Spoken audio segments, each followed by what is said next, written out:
The Holdovers was directed by Alexander Payne and was written by David Hemmingson, and it stars Paul Giamatti, Divine Joy Randolph, and Dominic Sessa. And in this movie, a teacher that nobody likes, a cafeteria worker who's grieving a loss, and a student who's left behind during the holidays are trapped at this boarding school for the holidays, and they basically try to coexist, they try to work together, and they try to basically form a bond and such. So this was a movie that when I saw the ads, it's like, okay, I guess I'm looking forward to it. Alexander Payne has made some good movies in his career. I do like Election, Sideways, The Descendants.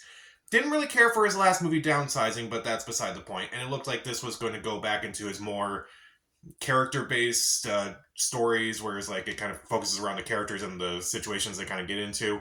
And honestly, I'm glad I saw this movie when I did. This movie is surprisingly really good. I really enjoyed this movie overall. So, what did I like about the movie? Well, the actors are phenomenal in this movie. Some of the best performances of the year. Paul Giamatti is fantastic in this movie. I really liked his character. I thought his character was very interesting, kind of like getting to know how he is like, and kind of like how he behaves, why he behaves the way he does. And also, Divine Joy Randolph is also fantastic in this movie, and she also gets a lot of great moments, like sometimes by herself, and also everyone kind of like their bonding is actually really well done. Some of the best chemistry I've seen all year. And also, Dominic Sessa is particularly good in this movie. He hasn't had a lot of big roles, and this is like his first major movie role, and I hope he does. He has this speech at one point towards the movie after we find out why he kind of acts the way that he does, and like something that's kind of like affecting him personally, which I won't spoil for the movie because it was a surprise to me. And that speech was fantastic, one of the best I've seen. And he actually did. He was pretty good. He was like, if I didn't know this was his first role, I would think he was like a professional actor who's like been in movies for a while. Turns out he's not. With the three of them, whenever they're on screen, is fantastic. It's nice. It's wholesome, and I do think they're fantastic overall in this movie. And also, this movie just made me laugh. I was surprised by how much this movie made me laugh, and surprisingly made me cry. I would say this is a comedy that makes me cry, but a drama that makes me laugh. I do think this is a nice balance of comedy and drama. It is surprised when it's trying to be funny, it actually hits home, but when it's trying to actually make you cry, it actually does work. And I'm surprised because like a lot of times, sometimes when they're trying to, some movies when they're trying to be funny, it doesn't really quite land, especially when it's like after something very serious.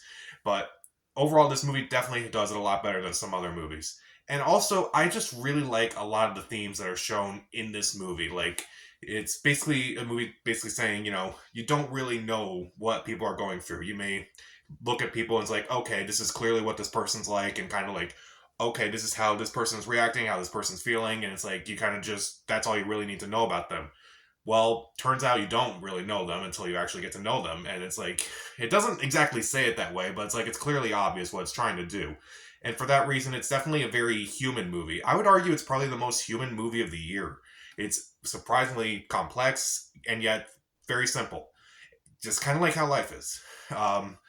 Also, I do like the way it's kind of presented. It is presented like a very old school-esque movie where it's like, it kind of feels like it's a movie from that era. You clearly know it's not a movie from that era, but it definitely feels that way without like trying to desperately be like, okay, we're trying to show that this movie's in the 70s, but it definitely feels like a movie that even though it looks like it's from a specific period, it feels like it applied today, which I feel like also kind of goes back to what the main theme of the movie is. Basically, like, we don't really know people until we really get to know them. Now, even though I really enjoyed this movie overall and would highly recommend it, honestly, I wouldn't mind seeing this movie again. I did have to drive over an hour away just to see this movie in a theater. It wasn't playing close to me, so I really wanted to see it, and I'm like, I'll just drive all the way up there to see it. Even though I would definitely recommend it, and honestly kind of wouldn't mind seeing it again in the theater, especially right now because it is kind of a Christmas movie, I would say. I would argue that there are a couple issues. First off, the pacing is a bit off at times. The movie is 2 hours and 13 minutes long, including credits and such. Honestly, I think that's a bit too long. It's too long for both a comedy and a drama, if I'm being honest. And there are definitely times where you definitely feel like they're kind of stretching it out a bit, particularly the ending. The ending, in my opinion, I feel like there are like multiple endings with this movie. It's like, okay, this is a nice, sweet ending. Oh, it's continuing. Okay, I guess that's a good ending too. No, I guess that's a fine ending. Um, yeah, I just felt like there were so many endings in this movie that I was like, okay, I feel like they could have just stuck with the first ending, and honestly, that would have been fine. I would have loved it a lot more if it did. And also, I feel like there's like another character that's just kind of thrown into this movie. He's a janitor, and he doesn't really interact as well with the rest of the cast because we don't really know too much about his character, which I feel like kind of goes a little bit against what the movie was trying to go for. So it's kind of weird seeing him like kind of interact with, Divine Joy Randolph, Paul Giamatti, and Dominic Sessa. And it's like, oh, you're in this movie now for a moment? What's your story? Nothing. I kind of wish we knew more about him, so it's like we could kind of like understand why he's in it. But oh well. But despite those issues, I still think The Holdovers is a fantastic movie. The acting is incredible. The themes are incredible. The comedy and drama blend incredibly nicely. It's kind of returned to form for Alexander Payne and some of the work that he's done lately, like in Sideways and The Descendants and such. So I would definitely recommend this movie, and this is probably one of my favorites of the year. I'll give it 3.5 out of 4 stars. See it. So, have you seen of Alexander Payne's movies like Election, Sideways, Descendants, Downsizing even? Not a good movie. What's your favorite movie of his? Comment down below, subscribe to the channel. This is Pat. Stay safe.